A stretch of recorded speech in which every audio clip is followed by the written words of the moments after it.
When I, 26 female, met my boyfriend, 30 male, I knew he was the one for me. He loved me, cared for me, and made sure I never lacked anything. Within 2 years, we got engaged and fixed a date for our wedding. One evening, my fiancé told me his younger brother, 28 male, who was overseas, would be returning for the first time in 3 years, and he wanted to stay at our house until he got an apartment. My fiancé wanted to know if it was okay by me because we were cohabiting and he didn't want to make me uncomfortable. I said no problem. We were getting married soon, so his family was mine too. He was very happy because having his brother in the same house would help him catch up after being away for years. He also wanted me to get to know his brother because we both were integral parts of his life. His brother was his last surviving family, so I understood why it was important for me to get along with him. I had no problem with him staying with us, and I told my fiancé so. My fiancé's brother arrived a day later than scheduled, and my fiancé was out of town for a business meeting, so I had to pick him up. I had seen photos of him, and I knew he looked a lot like my fiancé, but nothing prepared me for the handsome, muscular young man I saw at the airport. Despite the 2-year age difference, he was more well-built than my fiancé. He must have recognized me from the photos my fiancé sent to him because he gave me a slight wave. When we got together, he invited me for a hug, and when I accepted, he squashed me against his chest like we were lovers instead of strangers who were bound by brotherhood and engagement. He was a bit rough, but that turned me on, and I don't know why, because I hated violence. Despite the barrier of his cloth, I felt the six-packs and the muscles, and I knew I had lost my sense of reasoning because I wanted him. He exuded this grace and manliness that my fiancé had in bits. He was the better version of my fiancé. What I felt was not love because he didn't make me want to cuddle with him unless it would end up in tangled sheets. My fiancé was supposed to be back that day, but one of his clients could not show up for the meeting, so it was postponed to the next day. It was just me and his brother at home. I dressed skimpily and constantly flashed my cleavage at him. He pretended not to notice my actions, and when we were done eating, he wished me a good night's rest and opened his arm for a hug, which was weird because he hadn't said much more to me since we met, but he had hugged me thrice. I stood up and hugged him, and that was when I noticed the effect of my seduction. I was so happy knowing he was not immune to my charms. Sadly, nothing happened that night, but I retired to bed with the resolve to try harder next time. I was a sexy lady, and I had never been rejected, so I took his rejection as a challenge. When my fiancé came back the next day, his brother became a bit chatty. He congratulated my fiancé on our upcoming wedding, and then he commented on my body subtly. He asked my fiancé why he chose a busty girl when he preferred the opposite, and then he began talking about how I was thick, unlike the other girls my fiancé had dated. He glorified my stature until I had to sneak away or risk having my fiancé notice my blushing cheeks. My second chance for seduction came sooner than expected. That same day, my fiancé went to visit his friend who was hospitalized. I was putting on my lingerie when my fiancé's brother came into my room without knocking. He called me a hoe for trying to seduce him, and then he promised he would give me what I needed. One minute he was yelling at me, the next he was warning me like a caring father. I didn't know why he warned me of the consequences of what we were about to do if my fiancé ever finds out, but I didn't care. In bed, he was everything I expected and 10 times better than my fiancé. When we were done, we went our separate ways. It was as if we had a nonverbal agreement to continue our affair because from then, we would get together whenever my fiancé was not around, and in his presence, we would become two strangers, cohabiting who didn't have a cordial relationship. My fiancé even asked if we had a fight, but I assured him I would never do that. I reminded him of my promise to get along with his brother. My fiancé's brother suddenly changed his mind about staying and decided to leave. He took my fiancé out to eat and have some brother-on-brother time before he left. My fiancé came back alone crying like a child, and it scared me so badly because I thought he was injured. I had never seen a grown man cry like that. I was about to call the ambulance when he asked me why I cheated on him with his brother. He asked me why I had to destroy their relationship. He kept crying and asking me why I had to do this to him. I asked how he knew and was livid when I learned that his brother had snitched on me. That lowlife. When my fiance asked why I had to choose his brother over him, I snapped. Was it not obvious? His brother was an Adonis. He was better looking and younger. His brother wouldn't cry over a mere affair like he was doing. His action irritated me to no end.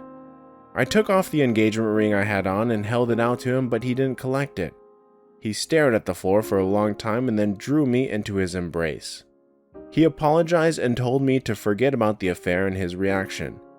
He informed me that his brother was out of our lives and wouldn't come back anytime soon. The news broke my heart, but I pretended like I was okay with it. Despite everything that had happened, I was excited on my wedding day. I looked so beautiful, and I was bubbling with enthusiasm as I watched our guests stare at the projector with anticipation. My joy turned into horror as a clip of myself and my fiance's brother in a compromising position in our living room came on. Turned out I forgot all about the surveillance camera hidden in a corner. Everyone I knew, my friends, family, their friends, my colleagues at work, and our neighbors listened with shock as I whispered sweet nothings to him. Until then, I had never wished for death, but at that moment, I knew I wanted to die. Death was a better option compared to this disgrace. When I looked at my fiancé, the sneer on his face told me he had done that and was enjoying every bit of it. It was the last thing I saw before I blacked out from the shock. Story 2. I cheated on my husband not once, but twice. Here's the story. We have been married for 13 years and have 2 kids. We are both 34. Somewhere along the way, things got stale, as they do after you have kids, get comfortable in your roles with each other, etc. In this staleness, my husband became married to his work. He is very good at what he does and making money. I know at first he was making a better life for me and my kids, but at one point, it became about his success and how far he could go. I have always appreciated his work ethic and desire to provide for us, and he was extremely good at it. He began pushing us away, and had even gone as far as to say he wasn't sure if he was still in love with me, but just comfortable with our relationship. I didn't read too much into that at first because I knew that this must be something all long-term couples go through, but it began to weigh on me. I threw myself at him. I bought lingerie, I made little surprises through the day for him, I texted love notes, blah blah blah. I begged for counseling, but he refused time and again. And then I realized he was married to his job. He was out of town half the time, and when he was home, he was firmly planted on the couch playing video games or surfing Reddit. He gets a job offer that will move us away. I asked him not to take it. The money wasn't much more and would have uprooted our family. He decided to take it, put our house on the market, and travel back home on the weekends. Shortly after he took the job was the first time I cheated on him. I had been in contact with an ex-boyfriend from high school. I had no sexual attraction to him, it was truly just friendship. He was visiting my town, and I agreed to go see a show with him. From the moment we saw each other again, sexual tension was high. We got drunk, I kissed him, and ended up sleeping with him that night. I knew it was wrong. I had no intention of it happening, and the guilt was crushing. At the same time, it was exhilarating to be desired again. We continued to chat on Facebook, Skype, talk on the phone occasionally. I eventually began pushing him away and ignoring his sexual talk, and then it was just over. We still would chat occasionally on Facebook, but it was always short and no hints of sex. I never intended to tell my husband. The next time it happened, a friend of a friend expressed interest in me. Our mutual friend said, "Stay away, she's married." Well, he didn't. We became Facebook friends, and eventually I slept with him too. This went on for about 2.5 months. He ended it because he wanted to start dating someone who was actually available. I didn't want it to end. I was so caught up in this bubble of being desired and fulfilled. We stayed friends and still spent a good deal of time together, though not sexually. My husband decided to check my internet history because he was suspicious of our friendship. He found evidence, confronted me. I denied it at first, but I came clean about him. I didn't give all the details, and we both went through the harrowing experience of him prying it all out of me. He decides to take me to a polygraph exam. I failed it, and we went through another round of him prying details out of me about the other affair. Now it's all out in the open. We have been going through counseling, and things are honestly better all the time. He is a more attentive father and a husband, and I am being transparent and honest with him about everything. I let him check my phone records, texts, internet history. He has access to all my emails. I don't complain about this at all. I understand it and am willing to be an open book. I also signed a post-nup that takes my name off the house and everything else we own. I know that probably wasn't a smart move, but I thought it would be a huge step in gaining his trust back. This all happened over the past 7 months. Last week, he asked me to submit to another polygraph out of the blue. I am resistant to taking it because I feel like it's not constructive. It doesn't move us forward. He feels like there's something else I'm not telling him because he had to drag everything else out of me. I feel like if I take it, it's just going to hamper his healing and keep him from learning to trust again. I am terrified of failing it, though I will be telling the truth. I know that we will never be the same again. I make no excuses for my choices. They were wrong and I feel horrible. We are both mourning the death of our relationship and the death of what our relationship could have been. I truly believe that we love each other and want to be together and can have a new future. I don't know if we can do that if he doesn't take a leap of faith. Comments. I'm not going to lie, and I hate coming off as being so crass, but I will. Instead of having your husband force you to take a polygraph and continuing to lie until you finally tell him all the details, why don't you just come to terms with the fact that you are a horrible person?